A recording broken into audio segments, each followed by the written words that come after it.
My name is Markeisha Bivens. I am a first grade teacher in Duval County's public school. Today we're going to have a discussion about the theory of psychosocial development. This development was created by a psychologist by the name of Erik Erikson, and he believed that the development of social and characteristic skills develop starting since the age of birth all the way up till adulthood. And he believed there were exactly 8 stages that this development occurred. Here I did my own illustration on my little whiteboard here at home of this 8 stages of psychosocial development.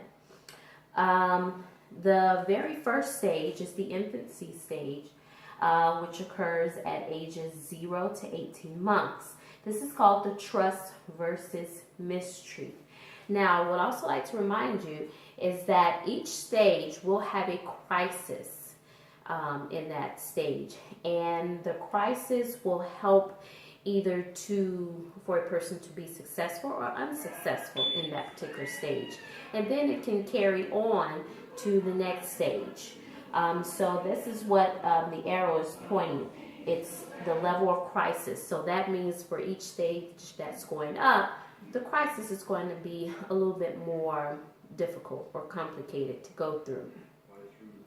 But as I said, each stage will have a successful and unsuccessful area.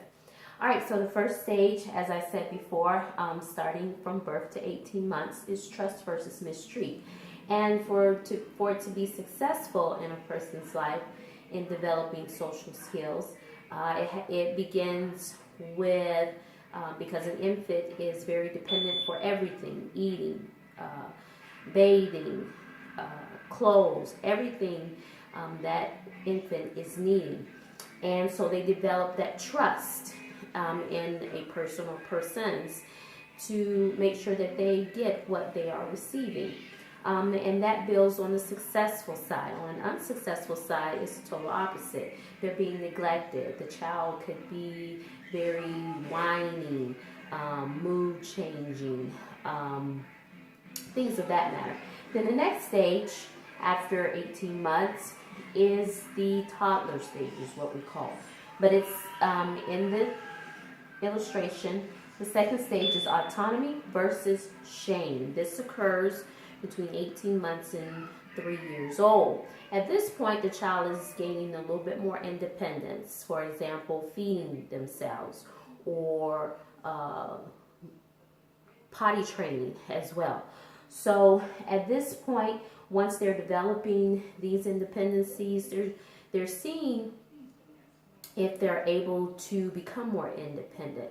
And if they are successful, of course, these things will occur.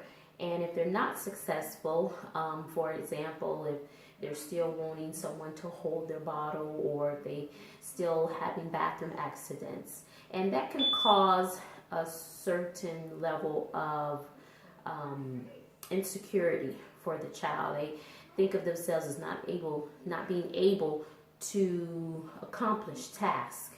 So that can bring on a sense of insecurity or low self-esteem. Additionally, so that can be an unsuccessful point. So then all of this will be carried on to the third stage, which is called initiative versus guilt, and this is for the ages of 3 years to 5 years old. And at this stage, they're receiving more, or not receiving, but developing more independency. They're developing more social skills, because this is about the age where a child will start school. And so if they are successful in this stage, then they will be able to work with other kids in their age range in small groups. They're able to take more initiative, lead activities at that time. They're very much independent. They'll let you know what they will and will not do not want to do. If they're unsuccessful in that age, they're a little shy or timid, or will not go around other kids, kind of stay to themselves and very scared.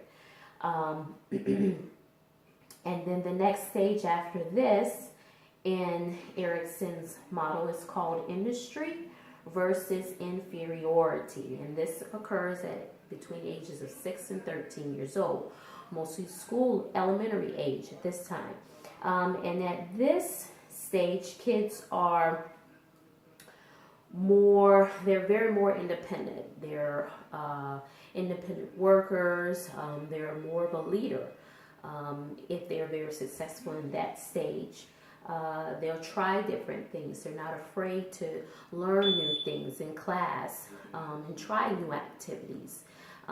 They have no issues with social skills, meeting friends, things of that nature. If they're unsuccessful in this stage, they have that inferiority of thinking they are not as good as others, as their peers are, or they feel as if they will fail at anything that they try to do, so they won't try any new things or new tasks.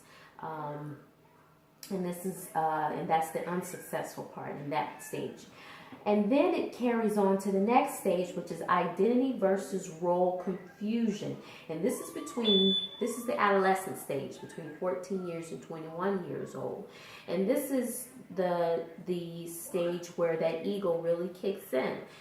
If a child has been successful throughout the previous stages, then the identity, they start figuring out who they are, what they could possibly be in the future. If they're successful, versus role confusion. If they haven't been successful in these previous stages, then they could maybe feel confused. If you have students, if you're teaching at that grade level, they're unsure of maybe what they want to be in life, or they may not communicate much with their peers or even with their teachers. They kind of stay to themselves, and some of them act out irrationally sometimes, and that can be an issue. And that can be the issue with being unsuccessful in the previous stages as well. And then the next stage after that is the intimacy versus isolation. In this stage, age range is from 22 years to 39 years of age. This is the adult stage, the young adult stage. This is where relationships get started. You have girlfriend, boyfriend, or even you have spousal relationships, friendships, meaningful friendships. And if you have have a pretty good successful previous stages, then the intimacy stage should be successful as well, having those meaningful relationships and being able to commit, versus isolation, which these are people in this stage that have not been successful in the previous stages, and they have a hard time committing to relationships, have a hard time committing to friendships, kind of sometimes keep to themselves a whole lot. Not very talkative, don't share a whole lot either. And then this next stage after the intimacy and the isolation is called generativity versus stagnation stage. And this is between the ages usually about 40 years old to 65 years old. And this is the stage where you're trying to establish things in your life, your career, marriage, family. You're getting involved in your community. You're working hard for your retirement, trying to make sure you build and contribute and try to build that legacy to leave behind. And in the generativity, if you are successful, then you will have the successful job, the successful relationships, the successful contributions that you give to the society, versus stagnation stage. You're not really doing anything with your life, maybe, or because of the previous stages you were not successful in. So you're not contributing too much to the world, things of that nature.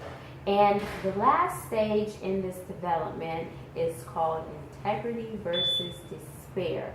And this is for the older generation, elderly generations that are 66 years and above.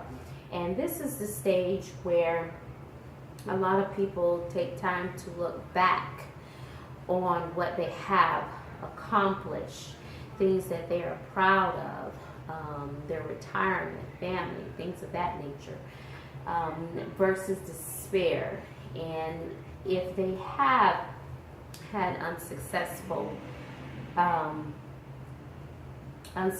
stages prior, then they would be maybe having some regrets of what they could have done or what they should have done. And all of these stages build up to that ego or that personality or that socialization. And you know, as I was researching this and trying to understand it, really I did not know that developing social skills and characteristics begins at birth. You know, with you trusting whoever the caretaker is for the child, and then all the way up until adulthood. So each level or each stage, and I have my little drawing of a person is climbing those steps, and that's what each and every person is doing, is moving from this infancy stage into adulthood, and we're building those social and developmental skills. And inside the classroom, especially with me teaching first grade, and my kids are in the industry versus inferiority grade age group, I do have kids that at some point in time or more than others have that inferiority period, as if they not able to do things, or they're not good enough to accomplish things, or they're not smart enough. And then I would just have to tell them or remind them of things that they've done previously that they've accomplished. Some of my kids don't have the support at home as kids that are from the industry side. They don't have that support to get that positive feedback, to get the reinforcement. So I make sure in my classroom that I target on their strengths, and then we just build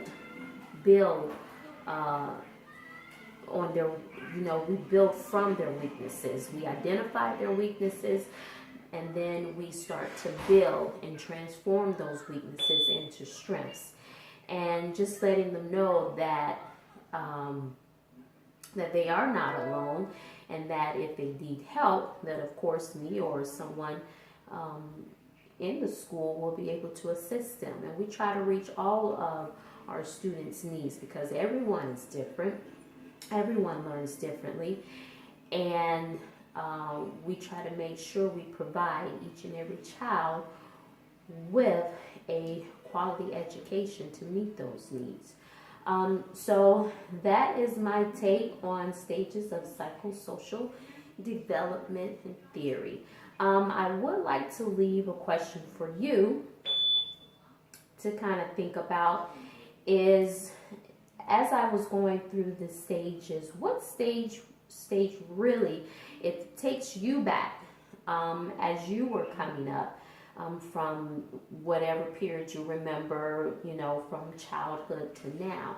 Which stages did you really accept your self-identity, or when you really accept who you were? So I leave that question with you to actually take back and think for yourself. Me, myself, I took actually a little bit of all of the stages. But I'll leave that question with you. Which stage did you actually feel you developed that social skill? All right, thanks for listening. Bye.